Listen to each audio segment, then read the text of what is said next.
njyewe nta wundi muntu ntinya usibye ni ukuvuga ngo hagati y'umusirikare n'umupolisi njye ntinya umupolisi kurusha umusirikare. Ngaho hagira uwandika muri comment atubwire wowe utinya nde.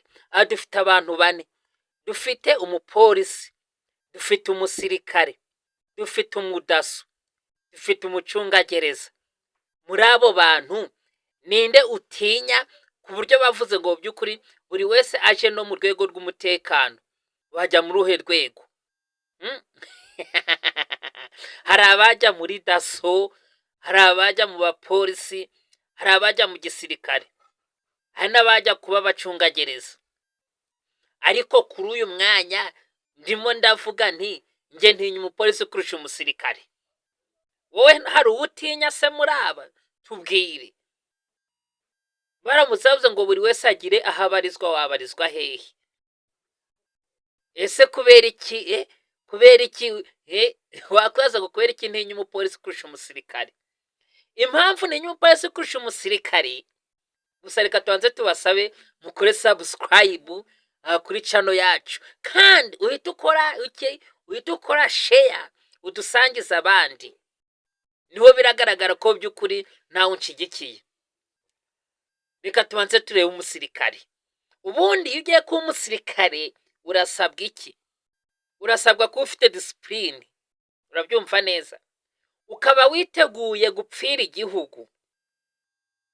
Noneho iyo uri umusirikare wirinda kurira mu nzira. Kwa kundi inzara igufata ukahita ugenda uti mwana reka mfata agasheke mbe ndarya. Wapi?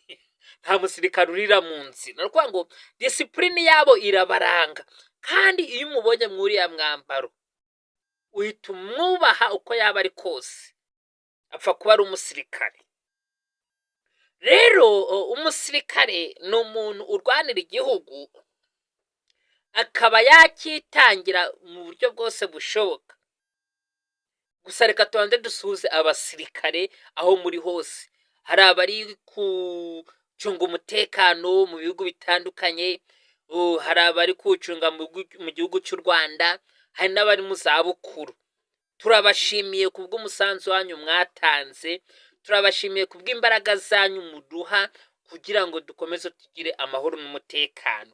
Kandi dushimire imiryango yanyu ibemerera kugira ngo mukore uyu murimo.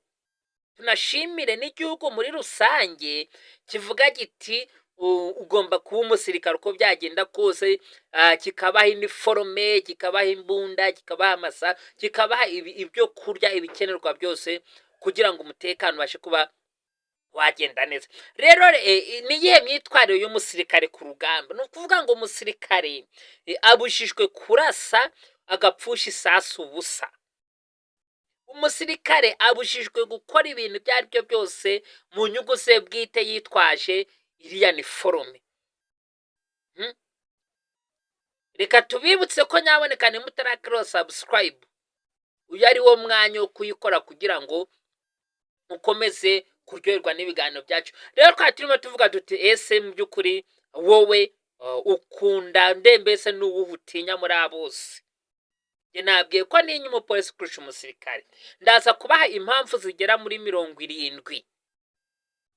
Muri izo mpamvu zigera muri 70 zituma nkunda umupolisi kurusha umusirikare, muraza kuzumva, murasanga hari abatangiye kuvuga ngo njyewe ngo natinya umusirikare, ngo umusirikare aratinyitse. Hari n'abavuga ngo njyewe ntinya daso. Akasa nk'umuntu utinya daso mu by'ukuri. Umuntu daso ugatinya daso uba ufite inkoni, ariko nawe yagufashe my friend. Tubitse ko daso ari urwego rushinzwe gucunga umutekano, rufatanya n'inzego z'ibanze gukumira no gucunga umutekano. Icyo ari cyo cyose cyahungabanya umutekano baragikumira. Rero uyu mudaso nakugeraho uzamwubahe kubera ko yambaye umwenda wa leta. Ari umusirikare nawe uzamwubahe, nta numwe nkubwiye ngo uzasuzugure.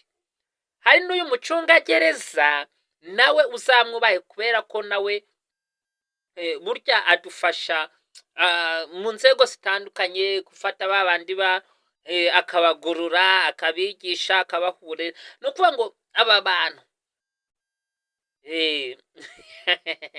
dore cya Claudine cyo muri Kenya kiravuze ngo ngo uri kutubesha ngo nta kuntu watinya umupolisi kurusha umusirikare ngo kubera ko umusirikare aba yarakoze ikosi rinini hafi ikosi ry'umwaka ariko umupolisi akora amezi 6 ngo rero ntabwo watinya uwakoze amezi 6 ngo utinyuke wakoze umwaka ntabwo ari ukubatinyuka ahubwo ni ukuvuga ngo iyo uvuze ngo utinya umuntu ni ukuvuga ngo ubusi twavuga ngo iki uramutse rero wifuza kugira icyo wadufasha wakoresha nimero ya WhatsApp iraho ngaho ariko tubibutse ko mu by'ukuri